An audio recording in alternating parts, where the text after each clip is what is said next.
Hi, I'm Lindsay Burr, the CEO of the Yarbrough Group, and I'm here with Elaine Yarbrough, the founder of the Yarbrough Group, and I'm delighted to be here with Cherie Buckner-Webb, State Senator from Idaho and Associate of the Yarborough Group. yes, and welcome. Thank you. this is our vlog that we've been recording for about the last couple of months, and to capture some of the conversations that we have, pulling back the curtain a little bit to just share some of the thoughts that we have. And we're going to continue the theme from last week on focusing on race relations and equity in the U.S.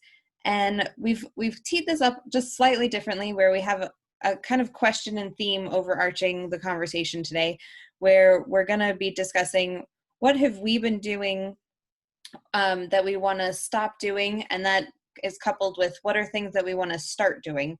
You know, it's so hard to know what to go for when you're trying to stop doing something. So we're going to all three talk about things both from our individual perspective and our perspectives as members of larger communities and as practitioners in the space of having conversations around diversity and inclusion and all working toward equity. So that is the overarching theme of today. And Dr. Yarbrough, take us away. Yeah, Doctor. So we've had a pre-conversation just about how we think about things and things that may help you. And we'll let you know that even though this is going to be a free-flowing conversation, at the end we're going to try to summarize some points, because we too discover ideas and points as we share and talk out loud. So the thing that I've been thinking about this week under that theme that Lindsay talked about is, you know, how do you sort things, and what might be useful for folks listening to as we're going through this change that we all want it to be sustainable. How do you look at yourself? How do you look at people who are different from you? And one of the things I just want to remind us of is the individual does not equal the race. The woman does not equal all women, whatever the category is. So that as we see things on TV and see different kinds of people of color, different kinds of white people, that we don't start lumping folks together. As one of my Hispanic friends said, she said, don't confuse the culture with, for instance, poverty or education. So what I've been doing this week is sorting, like how do we sort so that we relieve ourselves of, I can't figure this out. To remember, we're talking about individuals and groups, Yes. but don't lump them together. And for me, one of the things I really notice, and of course this is talked about all the time, is if I'm in a city and I'm walking down the street, especially at night, and I see a black man, I'm aware that I first go, oh, and then I say, uh-oh, just notice what you just did. But then I say, well, do I then assume everything is safe? Nothing is safe? How do I sort that? And in fact, this happened in Chicago not long ago. And this black guy who was at the gathering I was at, he said, you got scared, didn't you? I said, just a little bit, because we were coming down the sidewalk at the same time. And he said to me, and I felt so grateful. He said, well, that's okay. There's some bad, all kinds of people. And I thought, I know, but I need to look at that bias. And then if it's at the daylight and it's in an area I know, then the flip side happens. I feel safer around black men than white men. So it's like I got both sides going, and neither side is true. I mean, 100% of the time. So that's part of my sorting. It's like interesting. I trust more there and trust less there. Uh-huh. So I would also like some help with you on that, from you on that, Cherie. Not necessarily now, but you know, how do you think about that? One of the things that comes up for me right now with all that's been going on in the last number of weeks is I wonder where that black man feels comfortable day or night. Mm-hmm. I'm just wondering where they feel comfortable at all. Ever. Yeah. So here I am in Chicago. Excuse me, I just took some back. Here I am in So, Chicago. all white folks do that? I just checking. No, All moms do. That's what I know. that's only Southern women. You can lump us together on that. If it's sweet tea, it's okay. Oh, it's not. So how would you help somebody sort that? You know, I get the other perspective, but do you sort on that? Like you're walking in a strange city, how do you sort? What I sort is I am on alert, period. Period. Period. And it's not by color, it's Okay. not by race or creed, but it would be for men in general. Yeah. That's just what my filters say, watch all of them, and I do my best. You know, the thing that you see when you walk down the street, if you're going down the street where you know people and they tell you smile, they say Mhm. white women all the time. I don't smile. No. I don't smile. I don't smile at all. I look like I'm purposeful, that I'm almost at where I'm going. And that's protection for me. That's probably a false sense of security, but that's what I don't engage. I Yeah. don't engage No. unless Yeah. I know that I'm in a safe place. Yeah. Well, and that's so interesting. So I live right in the middle of downtown DC, and I get used to feeling safe at times, but there's not necessarily a gender sort for me, especially at night when there's one other person. Because they're so like I live in a really busy area where there are people that live there but are coming there for bars, or I mean, well, in normal times, like so like there are people from a lot of different places coming together. There's a lot of dynamics around socioeconomics as well, and DC has a pretty large homeless population as well, and since there's not a lot of mental health services for people, I know that that's correlated, or I don't know if I used the right word there, and I should look into what the DC support is for mental health. But I remember one night I was coming home, and there was a woman standing halfway down the block, like not near my door, but a couple houses up, and she was standing just like motionless and staring toward the houses. So not up or down the street, and not even looking to cross. And I froze, because what I was also thinking was, what if I think she's alone, but she's not. Mm-hmm. And there's like somebody else that's gonna jump out. So it was like a really interesting moment, because I was talking to a friend and I said, I want to stop talking, but I don't want to hang up. And I went around to my back door and went in. And when I told them when I got inside, like, okay, I'm inside, there wasn't someone else waiting in the alley. Like, and I said, it was just weird because she was standing there. They said, oh, it was a woman. Like, why are you worried? I was like, no, that's not actually the sort. So it's interesting being in a place that, like, I'm not scared all the time. I just don't, the alert goes off for lots of different, almost all the combinations. And I think that's really appropriate. If you look at statistics about violence perpetrated against women, just in Idaho, which is a rather sparsely populated state by comparison of where you are, in the last 3 years, it's gone up by 33% in the last 3 years. We're more knowledgeable. We're getting out more information. We have all kinds of things. Law enforcement's better informed. We're getting more information to women, and still violence is escalating. So it's appropriate to be really cognizant of where you are and to be careful. Yeah. You know, one of the things, we're supposed to be loving and caring, and maybe that lady needs some help. Well, you need to go to a phone and call her some help. Right. You know what I mean? Yeah. And then I start to sort around. I'm kind of feeling crazy talking about it. Then the sort around, do you operate from fear?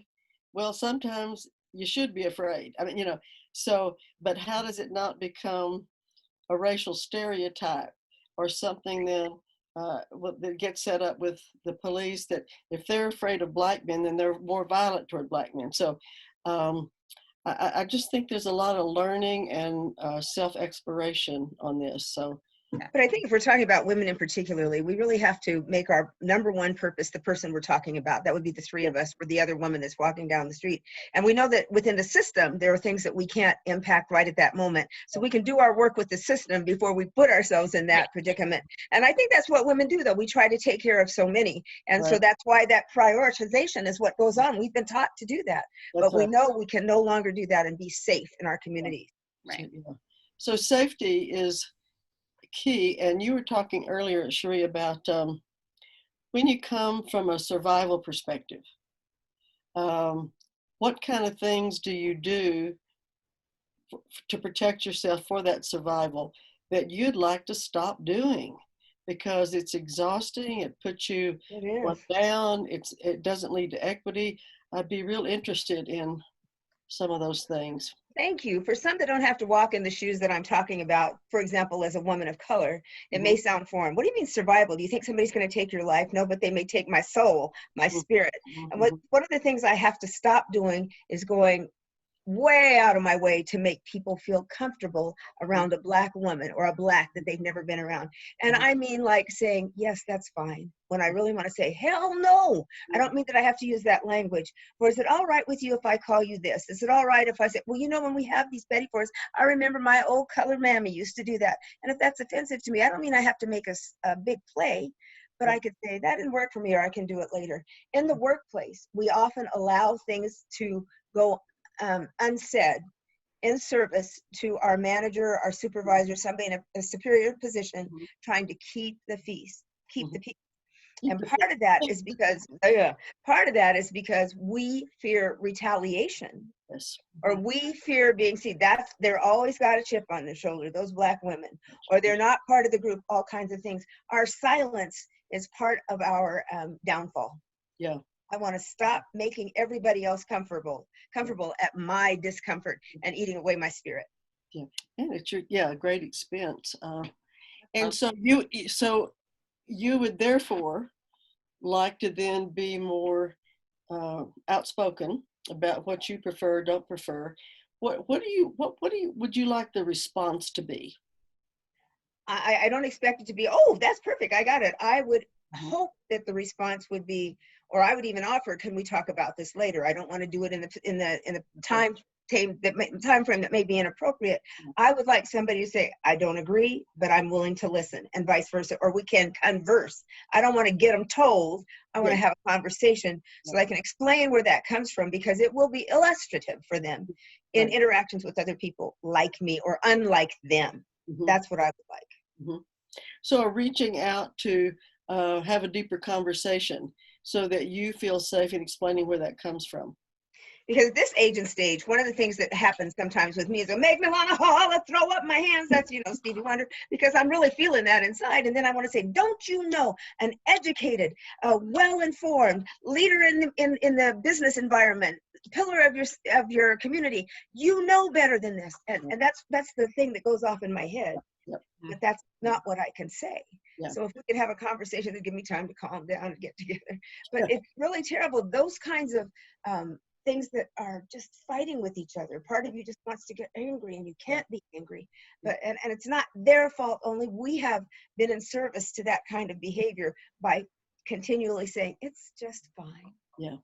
Well, what I've heard some folks say who have very little background cross-culturally is, well, aren't they overdoing it? And so thinking from both a cultural and a woman's perspective, what I found myself saying is, the longer things have been in the pressure cooker, the bigger it is. Oh my gosh. You don't, I mean, if it's 300 years, 2,000 years, whatever it is, the longer it's been heating up, oh my gosh, it's not going to look pretty and tidy. It's not going to be pretty. Like you said last time, some people just want a law passed so we can check it off. Like companies used to say, oh, diversity training, we did that without any systemic change. But not only not having a history of racial history, but knowing about change, that boy, if you keep it down, it's not going to pop up articulate and clean and with PowerPoints. So I've been thinking about that as well. So one of the things I like to say, like think of it in a marriage or brothers and sisters, things that bug you all the time, you let it go forever and ever, and then you get to be adults and you're still not talking to each other. Yeah. It's unfortunate. And at funerals, it's the worst. It brings out the best and the worst. Amen. Lindsay, we need to make space for you. Well, one of the things that this actually is a callback to our recording from last week as well, or has that been 2 weeks now? Yes, week and a half. One of the things we were really talking about is kind of the Black Lives Matter movement and women's equality and all these pieces and Me Too, and kind of talking about equity kind of as a whole. And one of the things that I actually am trying to really focus on and be aware of is the pulling apart of all the issues. Yeah. I've been thinking about this month is it's Pride Month, and it's the 50th anniversary of Stonewall, and the Supreme Court just passed the law around you can't discriminate against people for being LGBTQ in hiring practices. And it gave me Juneteenth. yeah, exactly, and Juneteenth, and thinking about the gay movement though, and how it got chunked down to smaller pieces to build toward equity in a different way in society. And the Black Lives Matter is about a lot, and the legal ramifications right now in terms of legal response is around how do we want to look at policing in the US, and like how are Black lives treated differently, especially when cops are called, and that it has larger implications.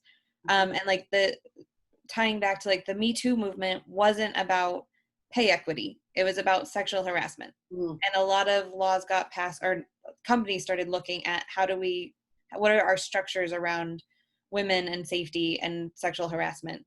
And so basically what I'm trying to say is I'm trying to strip out the extra static that my mind tends to start to throw up when I think about equity as all of these different pieces, and realizing there are ways to make progress on pieces, and that does serve the whole, and it does serve a longer term process of building toward something more.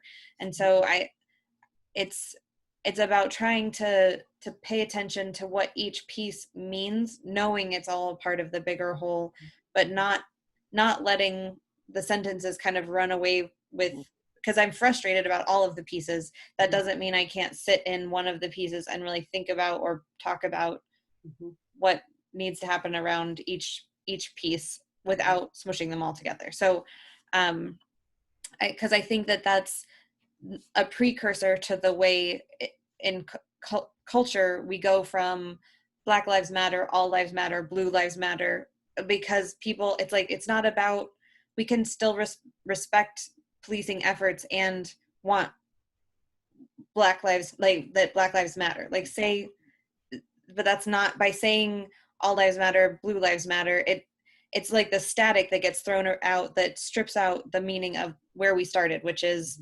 everyone should be able to call the police and not fear being shot. And I believe that's by design, that the lines get mired and blurred.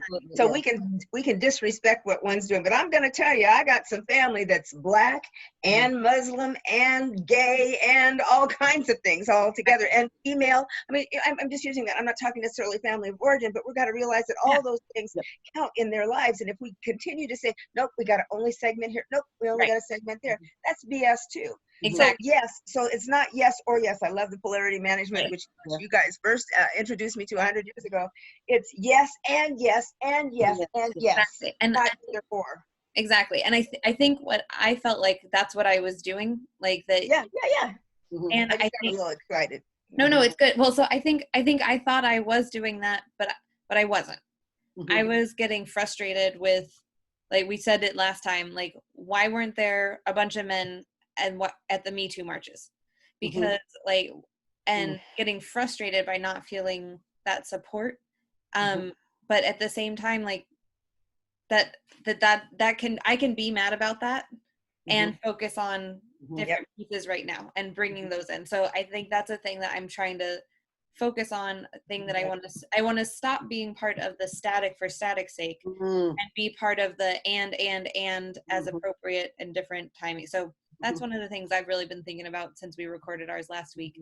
The thing that was talking to me just recently in a city near me, wonderful erudite young women were having an event for Juneteenth and wrote in the newspaper and in their ads, no white people allowed, only Blacks. And I just was going nuts. I had to call them. I talked to a couple.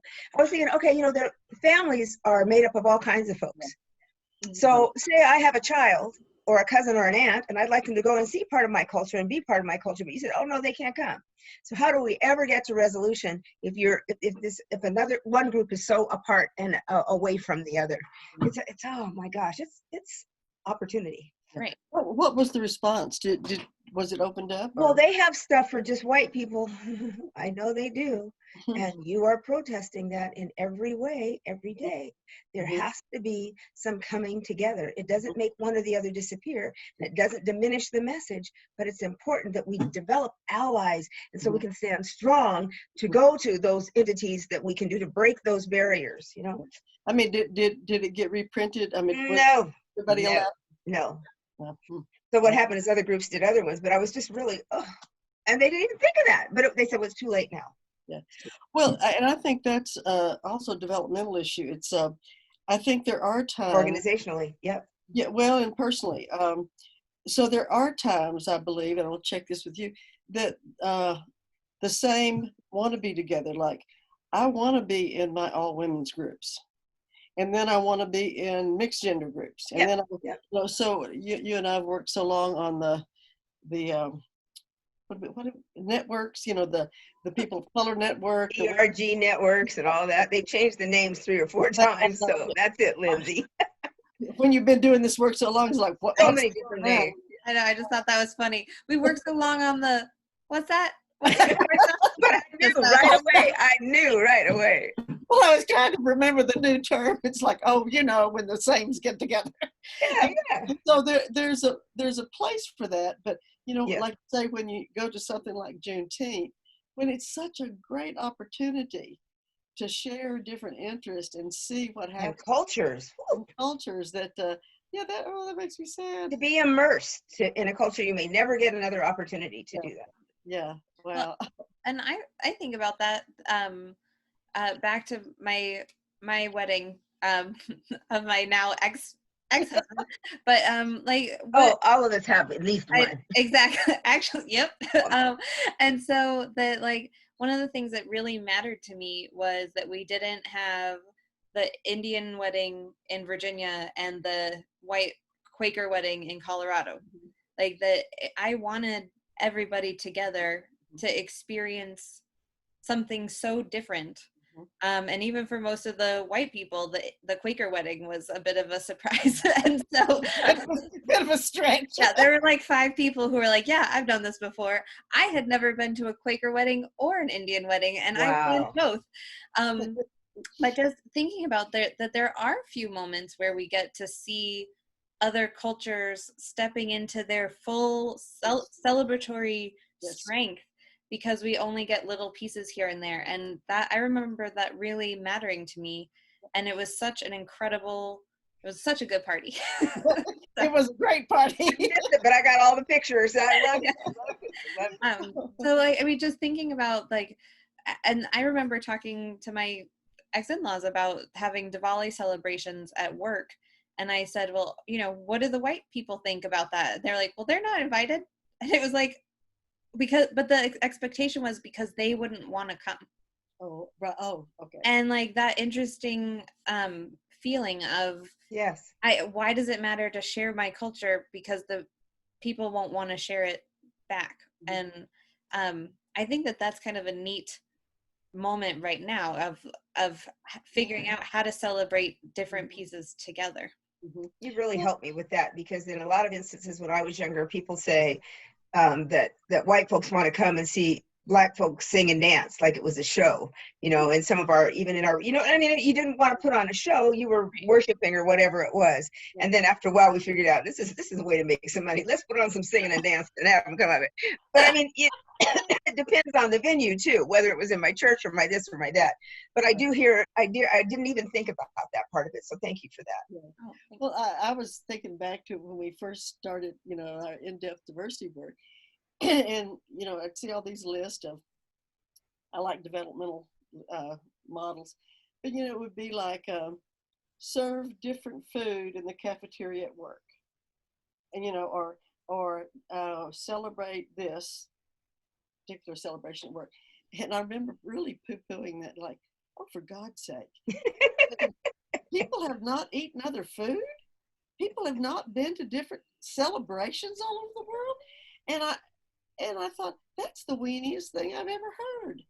Because, I was wanting that in-depth storytelling, things you don't know about people, because you're this or that. And now, Cherie, I think it's our age and our wisdom. I know our wisdom. I'll keep with the wisdom. And I thought, oh, well, now that's a safer way for folks to put their toe in. And so I've quit poo-pooing that stuff. I don't think, I'm pretty sure I was at least 40 before I knew what Juneteenth was. And my mom was always throwing stuff at us, and I don't know how she missed that one. I did not know about Juneteenth. Wow. Till I was grown and gone and had kids of my own that were about grown and gone. Yeah. Well, and isn't that the case with so many of us? If we're not in the dominant culture, therefore in the history books, I mean, I didn't know about what the suffragettes had to go through to get the vote. I just Really? thought men got up one day and said, "Oh, let's let them vote." Let them vote. I mean, they were jailed and da, da, da. And so the same thing with and hunger strike. I'm sorry. And the hunger strike. Oh, the hunger and strike. the food strike. And the Well, and so I thought we don't need to assume that just because you're a certain kind of person that you know all your history. So developmentally, for me to be proud of being a woman, I needed to do that work because, women collude with men. I'm assuming you would say that about people of color. Yeah. They need to learn their history too. Absolutely. Mm-hmm. Mm-hmm. What do you think happens with people of color in different communities when they don't know their history? It's a hard thing, and I think we try so hard to assimilate, to be part of the mainstream dominant culture, and yet no matter what you do, you will never be part of the mainstream dominant culture. You may operate it within it, and I think there's some kind of a schism that still exists all the time. There's a dissonance. I don't know what it is. I think you have to know who you are. I don't care if you, we have my granddaughter just cracks me up. Some guy, wonderful gentleman, asked her to be on the radio to tell him what Juneteenth was, and she told him. It's really interesting. And then they asked, what would you like to be? And she says, I'm Irish, and I'm Muslim, and I'm Black, and it's all these together, and she's got it down. It's really interesting when you know who you are, you have a better shot in this world. And it doesn't become a weapon. It can't be weaponized against you. Right. It's something that you can stand up and stick out your chest and go further. Yeah. Well, of course, that was the basis of Reverend Jackson's Black is Beautiful. When that started back in the early 70s, it's like, quit focusing there for a while. Let's own our own identity. And I remember, because I was, pretty young then, and I went, oh. I loved it. I know. And then I saw that research about when the little Black girls looked at the Black and the white doll and were asked which one is more beautiful. Yes. I always chose the white doll. Yeah. And so that research was going on at the same time that Jackson started that movement. And I remember we were talking about her earlier, the Latina I worked with in diversity work. And she said, okay, white people, she said, you've got to love being white too. Yes. And that doesn't mean not seeing. I take it. That doesn't mean you don't see the downside of any culture. But if you come from the perspective, and if I hear the phrase one more time, uncomfortable conversations, if you're not solid in who you are in both the positive and the downside, no wonder you get scared and go, oh, she's saying something, so I think the bottom line is dominant culture, not dominant culture, male, female, whatever. You really got to own who you are, your upsides, downsides. Yes. And in that strength, you come together. So nobody has to, like you started out by saying, try to please everybody because, oh my God, they might notice you're nothing. And that's important. I want to add to that because it's owning and being proud of. Yes. And that doesn't therefore mean everybody has to be the same group. Right. That in order to own and be proud, you have to then be the things I'm proud of. Yes. And that's one of the things I love about the work we've all done together is that it's all about helping people sort themselves and the messages they've got received their whole life about who they should be and what they ought to be and how they should be showing up or pleasing people to the point where you've eroded all of yourself. And like, what does it look like to be a community of proud people that makes space for all the other proud people? And that kind of gives me goosebumps, because when I think about what that would be like, it would just be so incredible. Well, this is a PS. When you talked about dolls, my mother worked her behind off, called all of her friends all over the United States to get me a black doll. I remember she got me a black doll, and I remember she had a funny smell. And my mom said, was this intentional? I mean, it just smelled bad. We just kept going, they're going to keep people from buying black dolls. I just want to tell you that. She got all of her friends to write back, and they all said their dolls smelled funny too. I don't know if it was the dye for the skin or what it was, but that was just my first memory. That'll make me want another black doll, right? Okay. That's a long, long time ago. Well, you know, I just keep thinking about all of our classes we've had. And when people get, you know, solid in themselves and proud of themselves and not scared of other, I mean, the things that men and women would say to each other on the third day of our classes. And this was in Boise. This is in Boise. This man comes in the third day, you know, they told their stories, everybody hugged and cried, and this guy came in and he shouts across the room at this woman, "Get me some coffee, woman." And of course, first the class froze, and then this woman said, "Oh, get it your own self." And then everybody started cracking up. And so then we could begin playing with what would freeze us. I mean, always, the third day, the laughter was insane. And so that's what I feel like is a real strong indicator of I'm in my power, you're in yours, and we come together and things get funny. And you know, like I was telling you, the black guys in one of those cross-cultural classes doing the skit on checking the black baby's ears to see what color they were going to be. I mean, they were just hysterical. And so we learned. You need to tell that story. Everybody doesn't know it. What was it? What was it? So the room was so it was a cross-cultural piece. So it covered gender, it covered African American, it covered Latinx is the proper term now. It covered sexual orientation. Every marginalized group it covered. This group got particularly cohesive. It was like 55 people, so it was large. And started on Monday, and by Thursday, people were laughing hysterically about others' customs without putting people down. And so we said, okay, everybody go off and plan a skit that, kind of illuminates something in the culture. Well, the black guys went off and they did this skit around, they just had a new baby and their wives were there. Well, of course, wives had the baby. And they were looking at the ears, and, you know, the white people said, "What are you doing?" They said, "Oh, no, we look at the ears when the baby's born, so we'll know if they're going to be dark or light." And so we're going to keep them or we're going to give them back. Yeah. And so, but I love that coming together. Yeah.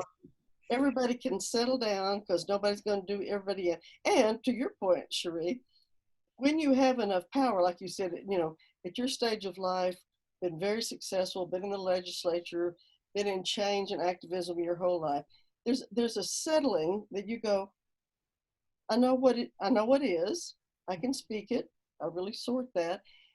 Things get so, we ended with this last time, they get so rich, but for me, they get funny, but funny in a non-deprecation way. and that laughter is relational. It builds relationships. So that's a really good place to be for me. Not laughing at, but laughing with. Well, and that reminds me of Mom, you telling stories about, that's also part of our family norm and family expectation, is that if you can't laugh with people, then we're not real. We haven't hit that connection level. And you used to say that when you were little, if someone new came around and no one poked fun at them before they left and everybody stayed polite, that you didn't have to remember their name because they were never going to be invited back. I mean, it was such a core. Yeah. And I don't realize how much I integrated that, because like I'll start like giggling with people, and when they don't respond, I'm like, uh-oh. I might not be coming back. You might not be coming back because Yeah. they didn't have that norm. Yeah. But I just think that's interesting that that's one of the ways that it shows up for you, Mom. Yeah, yeah. Well, it's just so, well, it's more I mean, fun. and that you probably made that safe to do in the room too. So I think that's great. Even in death rituals, Yes. there are things we do that are cultural. Yeah. I mean, I can remember the first time I went to a funeral that was for a non-Black person. It was boring. I can't tell you how alarmed I was. Did they love him? I mean, did they do anything fun? Did they have any joy in their lives? I was crying. Somebody I didn't really know. I went with my mother and I thought, this is so sad that they're dead. I mean, it's just different. When Black folks have funerals, you're having a little bit of a good time. You're poking fun. You're doing it. There's a lot of music. There's a lot of, somebody says, I got to go with them. And you go, let me help you. I mean, because there's somebody that does something stupid every time. But I mean, I was so shocked at how there wasn't feeling attached with the passing of a loved one. And I'm sure there was feeling, but just the way it handled, we kind of do need a lot of laughter, even Well, if it's appropriate to be sad. yes. But Southern funerals have more, it's probably Southern upper lower class, maybe. Right. That's what I was going to say. It's a class and an area difference. Ours are more like you would describe yours. Mm-hmm. Fun, laughter. And one of the things that somebody always says, they look in the coffin and they say, well, she don't look like herself. and it goes on and on and on. And one of my other Southern friends, she was at the funeral and they kept saying, she just doesn't look like herself. She doesn't look like herself. And then another aunt came up and she said, that's not her. They were looking in the wrong color. They were in the wrong viewing room. Wrong viewing.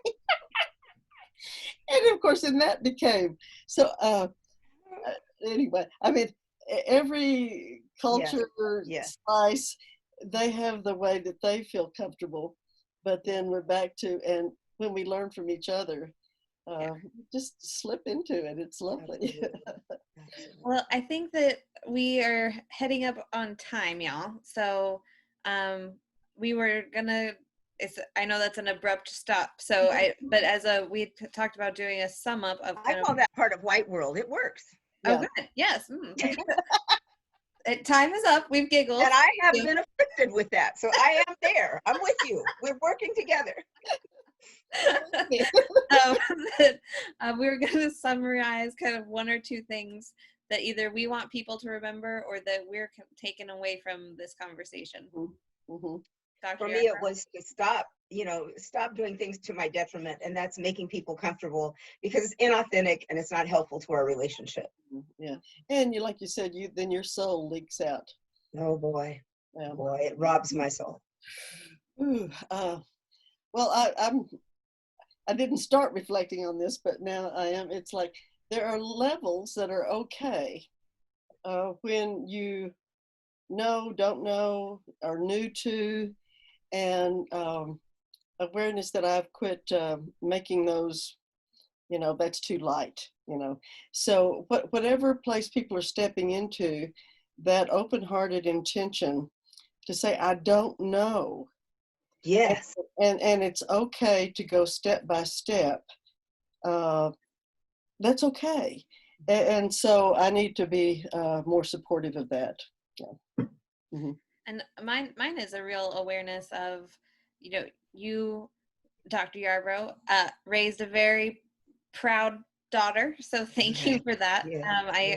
And realizing that people have not had champions cheering them on and necessarily telling them to be proud of who they are, and that's not a space everyone is willing and able to make right away. So kind of building on the step by step and it's okay to feel uncomfortable, and how to use my awareness and comfort and stability to help other people see that in themselves while we're having these conversations about that there are differences and that that's okay too. And knowing about it for the first time now doesn't mean that you're an inherently bad person, because our culture hasn't been making space to talk about these dynamics as the dominant class, or the dominant what were you saying, mainstream dominant culture. I usually say white folk, but I'm trying to be uptown for y'all. I'm uptown. Yeah. Uptown. So yeah, so thinking about that, I think that that's a big surprise and a lovely awareness that came out of this conversation for me too. So.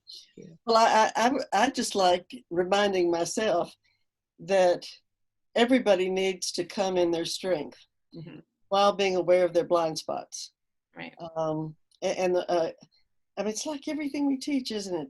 The more you know yourself, the better everything gets in terms of acceptance of self, acceptance of other, and then Lindsay, to your point, having folks around you who can support that if you're not feeling good about something. About something, meaning your being. So that's wonderful. When we went to lived in Europe to consult, I remember a much older consultant friend who said, just remember, as you're trying not to put the American frame on everything, don't give up what you know. Yes. And so then I thought, oh, right. Because there's a tendency to go one down when you're trying not to offend. And I thought, no, they hired me because I know something. So that's a good reminder. How about you, Cherie? What would you like to highlight? I guess I would just remind myself that we are part of the human race, and that we have foibles and we have strengths.